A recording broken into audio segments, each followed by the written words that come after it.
Hi, good evening to you if you are watching this webinar live, and good day to you if you are watching the recorded portion of this webinar on YouTube. Thank you very much for spending this part of the day with us, and we trust it is as exciting for you as it is for us to do this entire webinar series. We have two series of webinar running. One is called the Trainers Log series, and the other is the SOFA to 5K series. And the SOFA to 5K series is kind of taking up on our book and expanding the book. The trainer's log is meant for trainers, and of course, if you're a trainee, you can also listen to it. And basically, what we do in the trainers log is that in this webinar series is that we take each part of this publication and expand it in full detail. So basically, this publication is called the Trainers Logbook, and it's published by us, You Too Can Run. And oh yes, by the way, I am Venkat Raman, and I'm the chief running evangelist of You Too Can Run. And our mission is to promote running for good health. And we do that by various initiatives, one of which is the Trainer's Logbook. So the idea of the Trainer's Logbook is that every trainer and trainee must have a logbook in which they record their measurements from time to time. It has various sections, and various earlier webinars have kind of explored in great detail about these sessions. In this one, we are in the part called initial screening, and we are going to take one part, which is a medical history. And the medical history section has got 17 questions, and we are going to go through the 17 questions and try to understand them in better detail. So without much ado, let's get into it. And the medical history section before we get into these questions, let me tell you that this is probably the most important part of this book, because the reason why we published this trainer's logbook was because we found that many trainers were not carrying out procedures known as risk assessment and pre-screening before getting the trainees and making them exercise. So the trainer and the trainees were not having a conversation around the risk that the trainee was carrying when he was coming for the training. The trainer was oblivious of that risk and continued to pummel him to greater glory so that he can perform better or whatever. And that risk manifested, and we have seen deaths happen during training periods. I know of 2 or 3 deaths that happened in the last year in Bombay itself, and that made us think that we should come out of this trainer's logbook and educate trainers through webinar series like this about the use of the logbook. So the medical history section is probably the most important section, because if this is done well, it can save a life. Okay, and nothing can be more fatal or more vital than this one. So coming back to the questions, the medical history. The first question is, how would you rate your overall health? Now this question may seem very innocuous and very open and very easy, but basically people have a perception about their own health. Some people like me feel they are in the prime of their health. They are fit, they are healthy, they can run as much as they want, they can lift weights as much they want. you know they are very healthy. Their body mass index is very nice, their body fat percentage is in ideal range, everything. Some people have their own self image of their health is often very poor. Their own self image of the self efficacy, which is their ability to do things on their own, in terms of physical mobility or an endurance activity, is very poor. And they think that oh, I cannot do this, I cannot run, I cannot walk, मेरे से suitcase उठाया नहीं जाता है. They have this very negative opinion about themselves. So this first question starts off by asking, generally, what do you think about your health? I mean, do you think you're healthy? Do you think you're not healthy? It kind of sets the tone for the discussion with the training. So that is the purpose. And I've said in earlier webinars, and I'm saying this again, this section is meant to be filled by the trainee. So the trainer must sit next to the trainee or may give the book away, but he must not prompt, he must not lead, he must not suggest answers to the trainee. He can explain, he can clarify what that question means, But ultimately, the answer, the words must come from the trainee, and he must fill it up in his own language and in his own style. And basically, it's a conversation he's having with himself. It's like saying, how do I feel about my health? And I feel healthy. Maybe you're not, and that needs to be found here. So he needs to get into this voyage of self-discovery about himself and his health and fitness. And it starts with the first question: what do you think about your health, generally speaking? That's the import of the first question that we ask. Very simple sounding, very innocuous, but has significance about why we are asking this question. The next one is, we come straight into the meat of the matter. Have you done a medical checkup? If so, when? Please attach copies. Now, most people shy away from doing medical checkups. 40, everybody tells them you should go for a medical checkup. They don't go for one. 50, blood sugar is high. They don't want to go and get a checkup because they feel that if they go and do a checkup and if something turns out to be wrong, then the entire family will be on their case, including the doctor and uncle and auntie and grandparents and wife and in-laws. Everybody will tell them, don't eat sugar, don't do this, ye mat karo, wo mat karo, and can become very, frustrating and boring. Best is ignorance is bliss. Don't do a medical checkup. What you don't know can't bother you. Okay, so this is the attitude most people have in their lives, which is something that we need to correct. We need to quantify the risk, know what the risk is, and manage that risk through a good exercise running program. And it starts by knowing, by asking, have you done a medical checkup? And if he has, then you should try to take the copies of his last medical checkup and have it with you in the file. Some of these are, you have to know as a trainer, what are the various parameters, at least blood sugar, triglycerides, and those kind of things. And keep a copy in the folder along with this book. We would recommend that, so that tomorrow if something happens, you can say, I asked him, they did a medical checkup, this is what his reports were, so that is why I started exercising in this way. You can back up with some evidence. The next questions, 3 to 9, are very critical. Okay. If you will see the notes to the trainer, general notes para 3 reads, if the trainee has answered in the positive, that means he has answered yes to questions 3 to 9 in the medical history section, the trainer must proceed with fitness assessment only after a physician's approval. Underlined. Okay. Only after a physician's approval. The trainee is in the high risk category. The entire purpose of this fitness evaluation is to put the trainee into 3 categories: high risk, medium risk, no risk or low risk. Okay. So green, yellow, and red, the three risk factors. If he answers in the positive to any of these questions from 3 to 9, that means he's automatically in the red bucket. He is in the high risk. You should allow him to continue, and then you should tell him, please go to a doctor and tell him about the symptoms and ask him if you are okay with exercising, and if you are so okay, then how much you can do. Because I am not a medical professional. These are medical symptoms, and I am not licensed to diagnose them and treat you in any way for that. So you must get yourself treated because they're all high risk factors. Okay. So what are these questions? What are these high risk factors? Let's see them.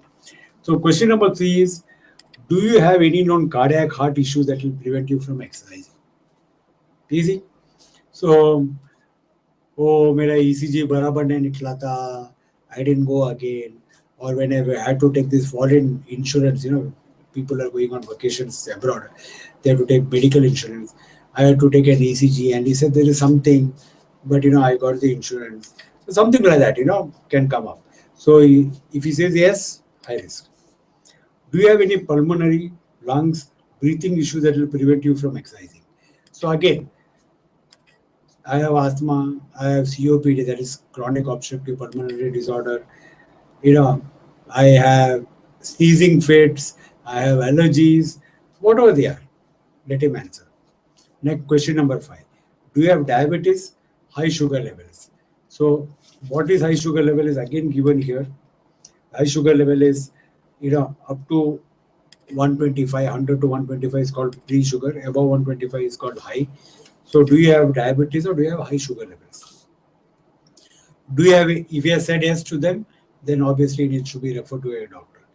Do you have any pain in the jaws, arms, discomfort which becomes more when you exercise? So basically we are asking him, do you have angina? But we don't want to ask him what is angina, do you have angina, because he may not know what is an angina. So rather than asking him that question, we are asking him symptoms, signs. Okay. So if he runs, does he get pain in the jaw or pain in the arms, or is there some discomfort which becomes more when you exercise? That means depending upon the cardiac output and depending upon the intensity, has this guy seen that way if he runs, he gets a pain in the jaw, but when he stops, it becomes all right, which definitely means that he's a fit case for angina. So we are asking this question in a roundabout manner. Do you feel any unusual shortness of breath at rest or with mild exertion? He's just resting and happens to people who are very, very fat, okay, very, very obese, politically correct term, or with mild exertion. I know of people who are so obese, they can't climb staircases. They can't get on from a rickshaw and go to the lift. You know, that is mild exertion for them, and they become breathless. They start wiping the sweat and all that. So, do you become unusual shortness? Do you feel dizzy, lightheaded when at rest or with mild exertion? So even when you're sitting, suddenly your head is rotating, a BP problem, or when you're walking or running. Okay. Ninth, last question: do you have swelling in the feet? Basically, edema. So which means that his LVF, that is his ejection fraction of his heart, is not strong enough, and it's not all coming back. So his feet swells, which happens to many of us when we sit in flights for a long period of time. So do you have swelling in the feet? So we have asked questions here 3 to 9 in a kind of roundabout picture. We want to see whether we can catch him somewhere or the other and classify his risk. So if he has said yes to any of these questions from 3 to 9, then you should refer to him to a doctor.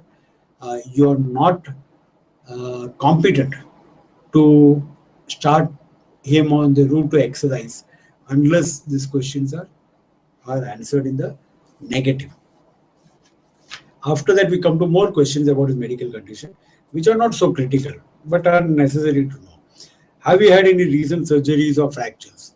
So people may have some surgeries, people may have had some fractures. There is a healing period for surgeries, there's a healing period for fractures. Maybe within the healing period, you also need to know that is fractured his leg or fractured his arm. So that way, you know what kind of exercises he should do, or how you should look after him when he's doing certain specific exercises that may affect his fractured part of the body. 11th question is, have you been recently hospitalized for any medical condition? So question is, recently means what? So recently, I would say about in the last 6 months. Okay. Generally, issues get resolved after 6 months.